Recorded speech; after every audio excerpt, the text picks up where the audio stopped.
इन दोनों मामलों पे बात करने के लिए हमारे साथ मौजूद हैं वज़ीर मुमलिकत बराए कानून और इंसाफ मोहतरम बैरिस्टर अकील मलिक साहब। मलिक साहब, कानून और इंसाफ की जो वजारतें आपके बालों पर के नीचे हैं, कहते हैं इंसानी हकूक़ के भी आप एक्सपर्ट शुमार होते हैं, तो अगर इस कसौटी पे देखें तो इमरान खान से जो मुलाकातों पे पाबंदी है, आज भी उनके लोग गए मिलने के लिए नहीं मिल सके, तो उसको क्या कहेंगे अगर उस कसौटी पे रख के देखें तो? जनाब। बिस्मिल्लाहिर्रहमानिर्रहीम। आमिर साहब बहुत बहुत शुक्रिया। देखिए, ये इस कसौटी को अगर आप आइन और कानून की नज़र से देखें और बिल्कुल इंसानी हकूक़ फोर कॉर्नर्स ऑफ लॉ ही अगर देखें, जी बिल्कुल इंसानी हकूक़ भी उन तमाम तर चीज़ों को मद्देनज़र रखते हुए अगर आप देखें तो बिल्कुल आप यही कहेंगे कि any law abiding citizen of the country वो भी आइन और कानून के ऊपर ही चलेगा और प्रेफर करेगा कि आइन और कानून के मुताबिक ही तमाम तर मामलात चलें और बिल्कुल बहनें हों, वकला हों, दीगर लोग हों, उनको यही इंश्योर करने की ज़रूरत है कि वो आइन और कानून के मुताबिक ही चलें और उसी तरह अपने आप को रेगुलेट भी करना चाहिए। इसी आइन और कानून में लिखा है कि आप कोई सियासी गुफ्तगू नहीं कर सकते और इसी आइन और कानून के मुताबिक 2019 में जो जजमेंट आई थी तो पार्टी सदारत भी एक सजा याफ्ता शख्स नहीं रख सकता या पार्टी के फैसले जो है वो नहीं कर सकता। ये भी आपको पता है, मियां मोहम्मद नवाज शरीफ साहब की एग्जांपल आपके सामने है। तो ये तमाम तर चीज़ें ऐसी ही हैं कि अगर आइन और कानून के मुताबिक चला जाए तो बिल्कुल कोई कसौटी सामने नहीं आएगी, बड़ी आसान ज़िंदगी हो जाएगी अगर बिल्कुल बामुताबिक आइन और कानून ही अपने आप को रेगुलेट किया जाए। ये जो सियासी गुफ्तगू मना है, वो अक्सर कराची के जो ईरानी के होटल होते हैं वहाँ एक बोर्ड लगा होता है, हो सकता है पंजाब में भी होता हो कि सियासी गुफ्तगू मना है यहाँ पर। तो सियासी गुफ्तगू ज़ाहिर है कि हर आदमी का आपके ख्याल में हक़ नहीं कि सियासी गुफ्तगू करे, सियासतदान हो, आम इंसान हो, क्या फ़र्क पड़ता है सियासी गुफ्तगू? ये क्या? जी बिल्कुल हक है, बिल्कुल देखिए बिल्कुल कर सकते हैं, लेकिन जेल की मुलाकात के अंदर उसकी ममानियत है और पाकिस्तान प्रिजन रूल्स वाज़े तौर पे यही कहते हैं, जब सुपीरियर क्लास ऑफ प्रिजनर और बिलखसूस रूल 265 है वो इस चीज़ को रेगुलेट करता है, तो उसमें वाक़तन जो है और वज़ातन ये चीज़ सामने है कि आप कोई भी सियासी गुफ्तगू नहीं कर सकते और अगर सियासी गुफ्तगू करते पाए गए तो आपकी जो एबिलिटीज़ हैं वो फिर उसको उस हवाले से चेंज भी किया जा सकता है, ऑर्डर भी किया जा सकता है। अच्छा, बड़े मखसूस हालात हैं कि हम देख रहे हैं कि अडियाला जेल के बाहर जो है हफ्ते में एक आध बार कोई ना कोई मुजाहरा होने लगा है और आप लोग जो हैं पानी की तोप यानी कि वाटर कैनन का इस्तेमाल करते हैं। तो कहने वाले कहते हैं कि जो ऑप्टिक्स हैं, चाहे कौमी सतह पे आप बात करें या बैन अवी सतह के ऊपर, तो बड़े पाकिस्तान के लिए मनफी हैं।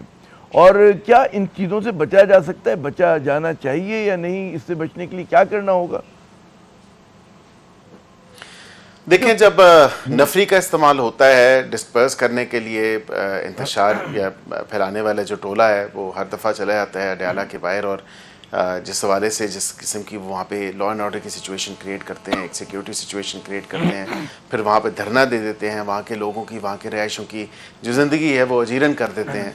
तो कम अज़ कम इस हवाले से भी देखें, जब नफरी का इस्तेमाल किया जाए और फिर इन प्रोटेस्टर्स को डिस्पर्स करने के लिए जो है नफरी अगर जो है वो इनको उठा के गाड़ी में डाले और जो है डिस्पर्स करने की कोशिश करे, उसमें भी एतराज़ है। फिर जो एक सबसे महज़ब, मैं समझता हूँ महज़ब माशरों में भी वाटर कैनन का इस्तेमाल होता है। Not that I am actually justifying this, लेकिन बिलखसूस मेरी एक ज़ाती राय है इस हवाले से कि उम्र रसीदा ख़वातीन या ज़ईफ़ुल उम्र ख़वातीन जो हैं उन पर शायद इसका इस्तेमाल नहीं होना चाहिए। लेकिन फिर देखें ना, हल क्या है? हल ये है माशाल्लाह, मैं क़तई कलामी कह रहा हूँ कि वो वहाँ पे बैठती हैं पाकिस्तान में, और फिर यही पानी जो है सबसे एक महफूज और बेहतरीन आपके पास एक चीज़ रह जाती है जिसके इस्तेमाल से आप जो ये जितने भी धरना दिए हुए लोग हैं। दो बातें मैं क़तई कलामी कह रहा हूँ। नंबर एक तो ये कि अगर पाकिस्तान जमहूरियत है कि जो कि माशाल्लाह जमहूरियत है, तो उसमें छोटा मोटा मुजाहरा करने की, धरना देने की तो कोई उसमें कबाहत नहीं होनी चाहिए, आपको इजाज़त देनी चाहिए। दूसरी बात ही कि इल्ज़ाम भी ये लग रहा है, आपने कहा है बिल्कुल पानी बेज़रर चीज़ है, लेकिन अगर उस पानी में जो इल्ज़ाम लगा कि कुछ ऐसी चीज़ मिला दी गई, बोतल का इल्ज़ाम लगा रहे हैं कि उससे वो कह रहे हैं सोजिश हुई है, कपड़े जो हैं उनके मुतासर हुए हैं, तो किस तरह से जस्टिफाई करेंगे? और फिर मैं बात करूँ ऑप्टिक्स की कि हुकूमत के पास बेशक बहुत ज़्यादा एक जस्टिफाइड रीज़न्स हों क्रैक डाउन करने के, लेकिन बाहर की दुनिया को गालिबन समझ में नहीं आता कि जी वो समझते हैं इमरान खान एक सेलिब्रिटी है, साबिक वज़ीर आज़म है, उसकी ज़ईफ़ मोमर जो है बहनें नहीं मिल सकती, पार्टी के लोग नहीं मिल सकते। मैं एक बाहर की ब्रॉडर स्टोरी की बात करूं जो आप मुझसे बेहतर समझते हैं, आपको तो माशाल्लाह बहुत ज़्यादा एक्सपोजर है अमेरिका का भी और बरतानिया का भी। जनाब देखिए, दो चार आपने सवाल एक ही सवाल में कर दिए। पहली तो बात है, आपने ऑप्टिक्स की बात की, तो मैं समझता हूँ कि महज़ब माशरों में भी जिस तरह अब मुंतशिर करने के लिए पानी का जो इस्तेमाल है वो बिल्कुल किया जाता है। बल्कि इमरान खान साहब ने ख़ुद जो है 2019 में, अगर याद होगा आपको, कि असातिज़ा का जो एक कह लें उनका प्रोटेस्ट था, उसके ऊपर भी उन्होंने ख़ुद अपनी दौरे हुकूमत में, जब वो ख़ुद वज़ीर आज़म थे, तब भी उसका इस्तेमाल किया।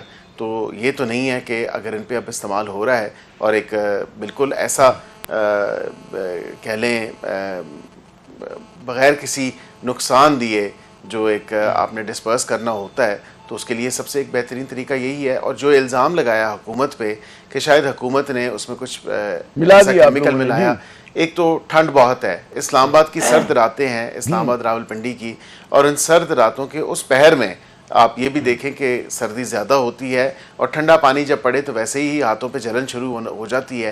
अच्छा। और तो वो पानी ही था, पानी में कुछ भी मिला नहीं था। नेक्स्ट टाइम बिल्कुल अगर आप ये अगर जाएं और फिर वाटर कैनन का इस्तेमाल हो तो फिर बिल्कुल वो पानी बेशक किसी बोतल में बंद करके उसका लैब टेस्ट भी करा लिया जाए कि उस पानी में कुछ और भी है या खाली पानी ही है। तो बिल्कुल अपने ये जो खदशात हैं ये बिल्कुल दूर करने चाहिए, क्योंकि हुकूमत की तरफ से तो सिर्फ एक पानी ही था, पानी के अलावा कुछ भी नहीं था। कोई लाठी वाठी नहीं चली। वो जो ख़वातीन शिकायत कर रही हैं कि हमारे साथ बड़ा बुरा सलूक किया गया और मतलब धक्के दिए गए और पता नहीं क्या क्या किया गया, मैं दोहराना नहीं चाहता, सेंसेशनलिज्म सनसनीखेज़ी हो जाएगी।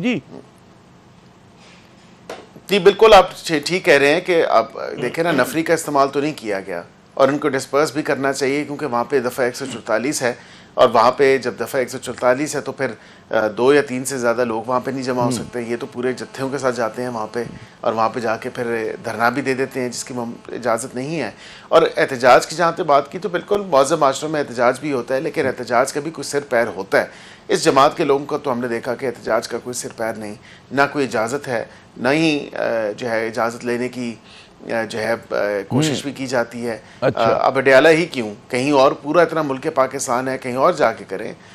केपी भी कर रहे हैं वहाँ पे, बिल्कुल किसी ने मना नहीं किया इनको। कहते हैं हमें पंजाब के बड़े शहरों में नहीं करने देते, मतलब है वो सिर्फ केपी में जाते थे, बाकी कराची में जमा हो तो पिटाई हो जाती है उनकी, पंजाब के किसी शहर में जमा हो तो पिटाई हो जाती है। जी नहीं करें बलूचिस्तान में जाके करें, कराची में जाके करें, इस्लामाबाद का जो कानून है उसके मुताबिक करें, तो कोई मना नहीं करता इनको। बिल्कुल करें। हम तो ये कहते हैं कि जो इन तिलों में जितना तेल था वो हमने देख लिया, ज़मीनी हक़ाइक़ अक्सर जो है वो मुख्तलिफ हो चुके हैं। अच्छा, मुझे ये बताइए कि बहुत सारे वज़रा, आपने भी ग़ालिबन तज़किरा किया कि क्योंकि एक तो सियासी गुफ्तगू करते हैं, फिर वो जो है रियासती इदारों पर, हसास इदारों पर उनकी क़यादत पर इल्ज़ामात लगाते हैं, तो हुकूमत को, मेरा एक सवाल ये कि हुकूमत को क्या इस मामले पे इतना हसास होना चाहिए? अगर आप 2-4 बार मिलने दें, वो सारी तुंदी तेज़ी निकल जाएगी, खुद ही चीज़ें नॉर्मल हो जाती हैं। अगर आप लोग ज़रा से रिलैक्स कर दें मामलात को, तो उधर से भी कोई नरमी होगी। देखिए, नरमी का तो कोई आसार नज़र नहीं आ रहे इनकी तरफ से, और जिस किस्म की ज़बान, जिस किस्म की गुफ्तगू, जिस किस्म का टोन और टेनर है, ना सिर्फ वो मुल्क के ख़िलाफ़, लेकिन उसके साथ साथ आप देखें इदारों को तो चलें ये टारगेट करते ही करते हैं, लेकिन मुल्क के ख़िलाफ़ जो जहर एक उगला जाता है वो भी आप देखें, फिर वहाँ से लाइन एंड लेंथ दी जाती है कि आप मुझे अगर ज़रा सा खता कलामी, ये जो मुल्क के ख़िलाफ़ करें, बैरिस्टर साहब आप मुझसे बेहतर जानते हैं कि जो भी इस इख्तिलाफ़ में होता है, बेनज़ीर भुट्टो हो, नवाज शरीफ साहब हो, सब पे इल्ज़ाम लगा मुल्क के ख़िलाफ़, तो ये क्या हमारी रिवायत है कि इस इख्तिलाफ़ के जो भी लोगों आप कहते हैं जी मुल्क दुश्मनी कर रहे हैं, सिक्योरिटी रिस्क बन गए हैं, तो ये ज़ेब देते हैं आपको? ठीक है, इख्तिलाफ़ है, उनके ऊपर पाबंदी भी लगाएं, जो भी करते हैं उन्होंने कुछ जुर्म किया सज़ा दें।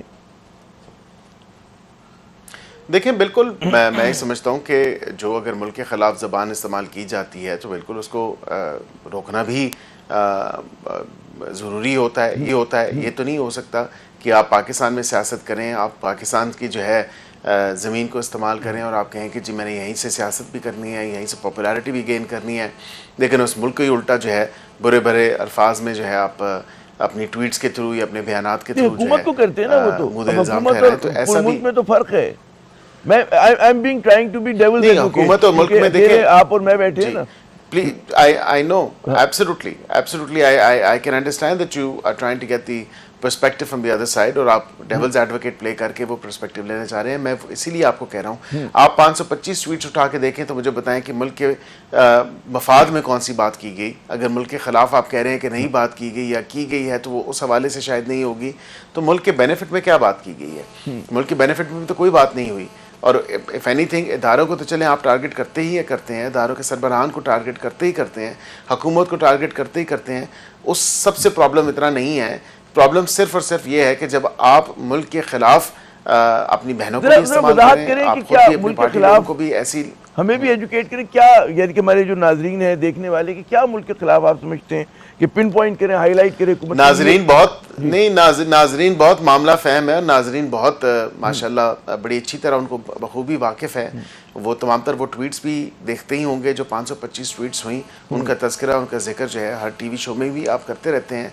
तो मैं यही आपसे कह रहा हूँ कि वो खुद उठा के देखें। मुझे जो है किसी की एडवोकेसी करने की जरूरत नहीं है, यहाँ बयान करने की जरूरत नहीं। ट्वीट्स को उठा के एक और इशू पे आपकी तवज्जो मबजूल कराऊंगा। कल हमारे प्रोग्राम में सलमान अकरम राजा साहब थे, उनसे भी मैंने इसी तरह की सवालात किए। भाई हालात बेहतर करने की जिम्मेदारी सिर्फ हुकूमत की तो नहीं है बल्कि आप लोगों की भी, आप लोग क्या करेंगे? तो उनका जवाब ये था कि भाई ताकत इख्तियार जिसके पास है वो पहलकारी करे, वो जो है मतलब है कोई माहौल बनाने में अपना किरदार अदा करे, तो हम लोग तो तैयार हैं बातचीत करने के लिए। जी देखिए आमिर साहब, बात यह है कि कभी तो ये कहा जाता है कि हुकूमत के पास तो इख्तियार नहीं है, हम इनसे बात क्या करें। फिर आप कह रहे हैं कि आपके शो में कल कहा कि हुकूमत के पास इख्तियार है और हुकूमत जो है वो माहौल बना सकती है। मुझे तो समझ नहीं आ रही कि ये क्या स्प्लिट पर्सनालिटी डिसऑर्डर है या स्किज़ोफ्रेनिया के ये मरीज़ हो चुके हैं, ये बाइपोलर हैं कि कभी कहते हैं कि हम हुकूमत के साथ नहीं बैठेंगे, इनकी क्या औकात है, इनकी क्या वक़्त है, हम इनसे बात नहीं करेंगे, हम अरबाब इख्तियार से बात करेंगे। फिर क्या कहते हैं कि नहीं जी बात करनी है तो सिर्फ इस्टेब्लिशमेंट से बात करनी है।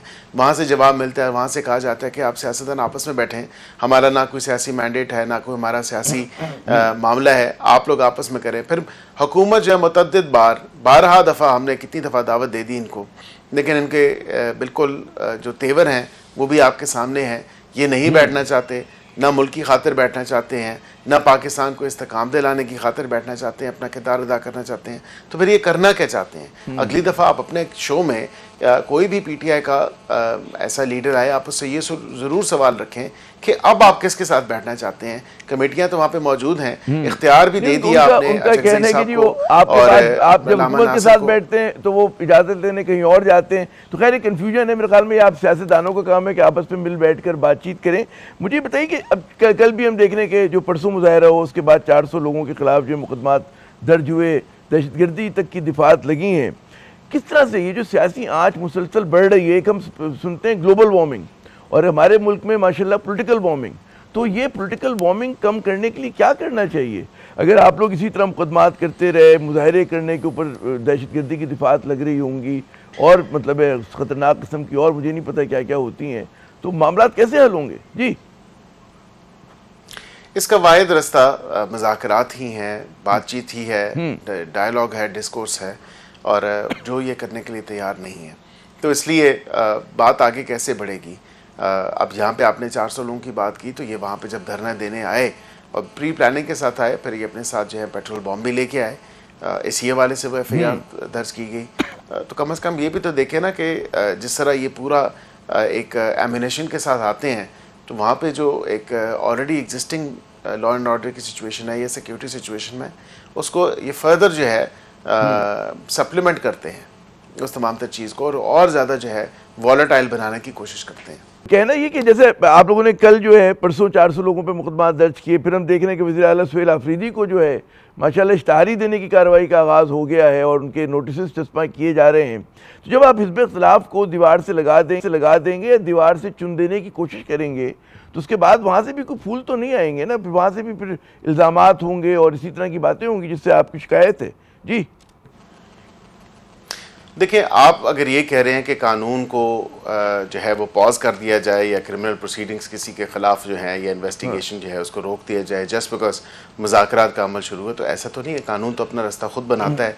अब यहाँ पे 26 नवंबर के हवाले से, अक्टूबर के इंसिडेंट के हवाले से या दीगर जिन चीज़ों के ऊपर जो है मुकदमात हैं उनके ऊपर जिस हवाले से, तो वो तो कानून तो देखे ना, ये साइड बाय साइड चलती हैं चीज़ें और कानून अपना रास्ता खुद अख्तियार करता है। अब वो अदालत में नहीं पेश हो रहे, ना असालतन पेश हो रहे हैं, ना वकालतन पेश हो रहे हैं, तो फिर क्या किया जाए? अब ये पूरा लीगल प्रोसेस जो है इसको अवॉइड तो नहीं किया जा सकता या इसको होल्डिंग इट इन अबेंस तो नहीं किया जा सकता जस्ट बिकॉज एक कोशिश मुतअद्दिद बार की जा रही है कि मुज़ाकरात हो। मुज़ाकरात का मतलब ये नहीं कि आप बाकी सारी चीज़ें जो हैं वो बिल्कुल हमारे मुल्क में ये भी रिवायत रही ना कि मुझे याद है कि नून लीग के लोगों के खिलाफ पता नहीं कैसे कैसे मुकदमात कायम हुए थे, क्योंकि हमारे मुल्क में एक रिवायत है पॉलिटिकल मोटिवेटेड केसेस की। तो अब हर साहब ही शुबह ही करता है कि जब भी कोई मुकदमा कायम होता है किसी सियासतदान पे तो पता नहीं होता कि क्या सच है क्या झूठ है। करप्शन से लेके मुझे याद है पीपल्स पार्टी और नून लीग पे आप लोगों ने कायम किए, पीपल्स पार्टी पे, पीपल्स पार्टी ने आप पे किए, फौजी हुकूमत ने आप पे किए, आपसे मुराद नून लीग के ऊपर किए, आपके कलीदी रहनुमाओं पे किए, तो वो एतबार ही उठ गया मुकदमों के ऊपर से, केसेस के ऊपर से। जी देखिए, मैं ये समझता हूँ कि ये जो मुकदमात हैं हाँ। ये तो 26 नवंबर के हवाले से हैं और ये अक्टूबर के उस इंसिडेंट के हवाले से हैं, तो ये वो मुकदमात हैं जो कि एक्चुअली हुए हैं। क्या बताएं कि ये लोग 26 नवंबर को नहीं आए, क्या ये बताएं कि अक्टूबर में ये नहीं आए, सरकारी वसाइल का बेदरे इस्तेमाल करके ये लोग यहाँ पे आए, दावा बोला, इंतशार फैलाने की कोशिश की, यहाँ पे धरने देने की कोशिश की, तो ये तमाम तो चीज़ें तो हुई, कानून को अपने हाथ में लिया, तोड़ फोड़ की, तो फिर ये बताएं कि इसमें कैसे पॉसिबल है कि सारी चीज़ें let the law take its course वाली बात होती है। एक सवाल ज़रा सा हटकर, इस्लामाबाद हाई कोर्ट ने जस्टिस तारिक जहांगीरी को जो है नाअहल करार दे दिया। हम जैसे लोगों को ये समझाइए कि कैसे मुमकिन है कि इतने बड़े ओहदे पे एक जज पहुंच जाए, एक शख्स पहुंच जाए और उसकी डिग्री जाली हो, कोई चेक एंड बैलेंसेस नहीं होते इसमें? जब आप लोग वकालत के लिए इंदराज करते हैं और जब आप मतलब है जज बनते हैं, क्या असूल होता है कि इस सिस्टम में इतना बड़ा झोल आ गया? जी देखिए, एक तो अदालत का फैसला आया है और उसमें शॉर्ट ऑर्डर है, उसका डिटेल्ड अभी फैसला नहीं आया है। डिटेल्ड ऑर्डर आएगा तो बिल्कुल उसको देखा जाएगा क्या रीजनिंग कंसिडर की गई है और क्या तमाम तर मटेरियल जो है उन्होंने कंसिडर किया है आज के फैसले को जो अनाउंस किया है उस हवाले से या उनको नाअहल करने के हवाले से। मैं ये समझता हूँ कि एक तो 30-40 साल पहले ऐसा कोई मैकेनिज़्म नहीं था वेरिफिकेशन का जो एग्जिस्ट करे, और उसके बाद फिर ये वक्त के साथ साथ मुख्तलिफ जब ड्राइव्स वेरिफिकेशन की चलती हैं, हमारी बार काउंसिल्स में, बार एसोसिएशंस में चलती हैं, ये चीज़ें आती रहती हैं मंजर आम पे। गो इस तमाम तर मामले के ऊपर मैं समझता हूँ कि एक तो वो मुख्तलिफ पोजीशंस पे रहे, डेप्यूटी अटॉर्नी जनरल रहे, पीपल्स पार्टी के टाइम पे डेप्यूटी प्रोसिक्यूटर नैब भी रहे, और PTI के टाइम पे जो है इनकी एलिवेशन हुई एज जज ऑफ द हाई कोर्ट, फिर कॉन्फर्मेशन भी उसी टाइम पे ही हुई। तो इसको पोलिटिसाइज नहीं करना चाहिए, ना किसी पॉलिटिकल हवाले से देखना चाहिए। बेहतर है कि हम इसको सिस्टम का एक झोल सा डिग्री के हवाले से होना चाहिए।